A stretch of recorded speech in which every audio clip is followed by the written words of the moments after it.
మీరు కేవలం ఆ లేడీ గెటప్ గురించే మాట్లాడుతున్నారు. మిగతా రెస్ట్ ఆఫ్ ది మూవీ అంతా కదా రొటీనే కదా. ఎట్లా మీరు చూసిరా సినిమా? అంటే మీరు ట్రైలర్ చూపించారు కదా. ట్రైలర్ చూపించాం సార్, మిగిలిన సినిమా ఉంటది కదా.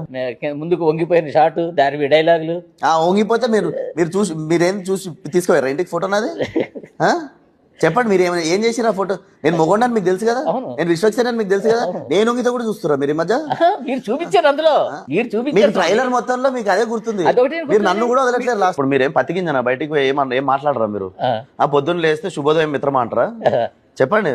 శుభోదయం మిత్రమైన ఎందుకంటే మీరు ఏంటంటే ఇప్పుడు మీరే పోనీ సమాజాన్ని కాపాడుస్తున్నా అనుకుంటారా? లేకపోతే లేదు కదా.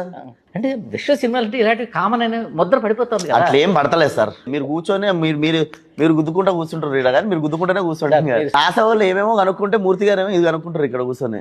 మీరు ఏంటంటే మీకు కాలక్షేపం కాక ఏదో ఒక దాన్ని పట్టుకొని గెలుక్కుంటూ కూర్చుంటారు. అట్లా సినిమా బాగా ఆడాలి సార్. ఈ పదం మీకు గంటలో ఒకసారి వచ్చుద్ది, మిగిలిన గంట అంతా గెలుక్కుంటూ కూర్చోవడమే సరిపోతుంది మీకు. అందరూ ఎంజాయ్ చేయడానికి చూస్తారు సార్, మీరు దాన్ని ఎక్కబడడానికి చూస్తున్నట్టే ఉంటది. మీరు మరి మీకు ఇంప్రెస్ చేయాలంటే నేను చేతుల మీద నడుచుకుంటూ యాక్టింగ్ చేయాలేమో, కానీ మీకు స్ట్రెస్ కూడా వస్తుందా మీకు? అయ్యో, మీరు స్ట్రెస్ ఇవ్వరు. మీరు ఈరోజు ఎవరికి ఇద్దాం స్ట్రెస్ అని లేస్తారు. మీకు స్ట్రెస్ కూడా వస్తుందా? జనాలు అందరూ పక్కనోడిని గెలికి ఆనందపడుతున్నారు. ఇది మెల్లగా పెరుగుతుంది. జనాలు చాలా బాగున్నారు. మీరు ఒకలా గెలుపుతారంటారు.